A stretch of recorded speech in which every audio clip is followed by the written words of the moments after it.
Assalamualaikum warahmatullahi wabarakatuh. My name is Munaila Saptura, one of the reporter of Group 9.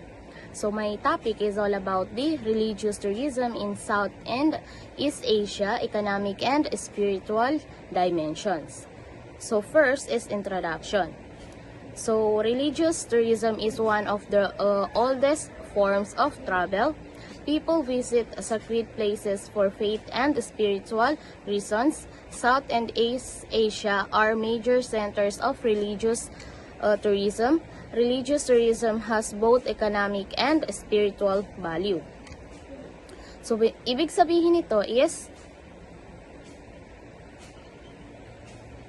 ang religious tourism ay isa sa pinaka-matandang uri ng paglalakbay. Ang mga tao ay naglalakbay upang manalangin, magsagawa ng pilgrimage at palalimin ang kanilang pananampalataya.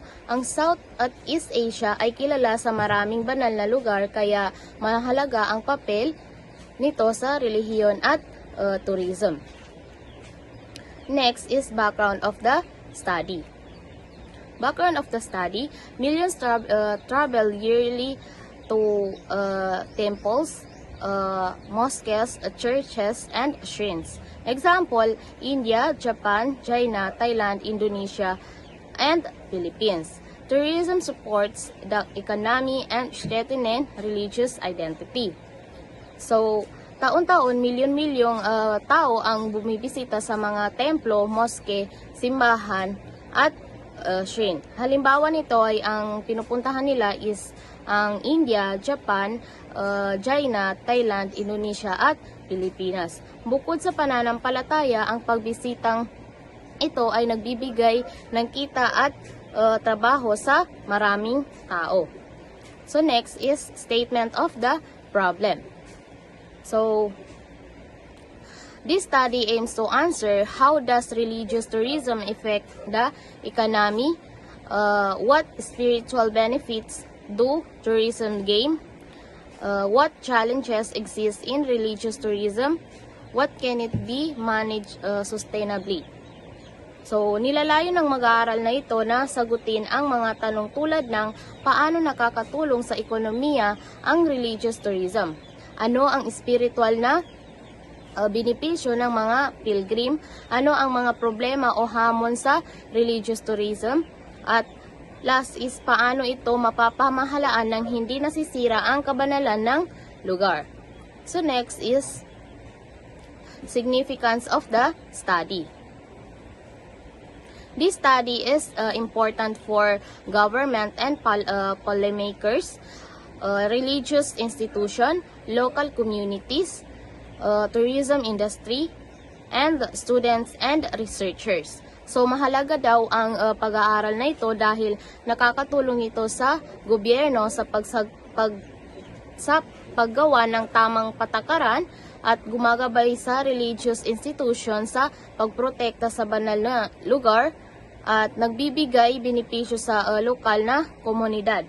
At tinutulungan din ang tourism industry na maging mas responsable at nadadagdagan naman ng kaalaman ang mga estudyante at mananaliksik. So next is methodology. Qualitative and descriptive research, review of books and academic articles, analysis of case study in South and East Asia, use of tourism and government reports. So ginamit sa pag-aaral ang descriptive at qualitative method. Ibig sabihin, sinuri ang mga libro at journal, mga case studies sa South at East Asia, mga ulat mula sa gobyerno at tourism organization, walang eksperimento pag-analisa at pagpapaliwanag lamang ng datos. So next is findings. Findings, economic dimension. So generates economic for local and national economies.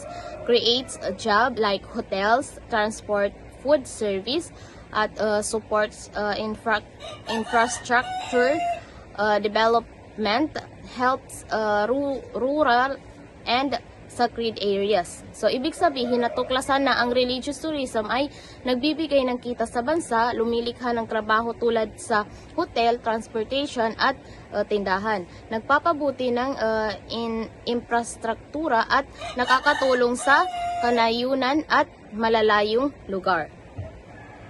Next is findings spiritual dimension. So strengthens faith and religious devotion, provides inner peace and spiritual renewal, encourage moral reflection, and preserves religious traditions and culture. So, bukod sa pera, may malalim na spiritual na epekto ang religious tourism. So, pinakalakas ang pananampalataya, nagbibigay ng kapayapaan ng isip at humihikayat ng moral sa pagninilay, at last is pinapanatili ang tradisyon at kultura ng relihiyon. So, next is challenges identified. So, overcrowding of sacred sites, commercialization of religious places, environmental damage, loss of spiritual atmosphere. So, mayroon ding mga problema tulad ng sobrang dami ng bisita sa banal na lugar, pagiging commercial ng relihiyon, pagkasira ng kalikasan, at pagkawala ng spiritual sa nakatahimikan. So, next is conclusion. So, religious tourism has economic and spiritual benefit. It support, develop, and faith. At the same time, proper management is needed to protect sacred value. Balance between profit and spirituality is essential. So, ibig sabihin, sa kabuuan, ang religious tourism daw ay may dobleng benepisyo, ekonomiya at spiritual. Nakakatulong sa kaunlaran at pananampalataya. Kailangan ng maayos na pamamahala at dapat balanse ang kita at kabanalan. So, next is recommendation.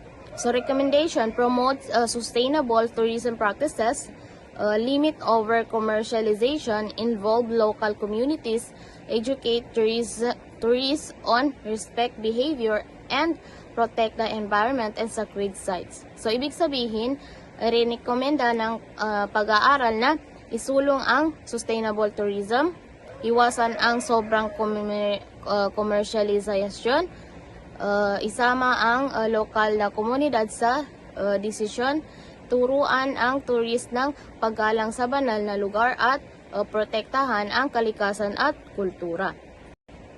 So, next is communicating the results. So, classroom presentation, academic seminars and conferences, policy brief for government agencies, and educational materials for tourists, and last is community awareness programs.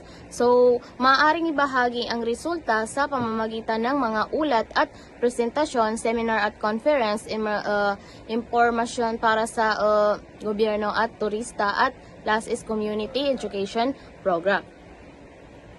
So, references is ang Cohen E. 1992, Pilgrimage and Tourism, Timothy and Olsen 2006, Tourism, Religious and Spiritual Journeys, and UNWTO reports on religious tourism, and Raj and Griffin 2015, Religious Tourism Management. So, ang pag-aaral ay nakabatay sa mga aklat at journal tungkol sa mga tourism at religious, mga ulat ng UNWTO, at last, ang mga kilalang mananaliksik sa religious tourism.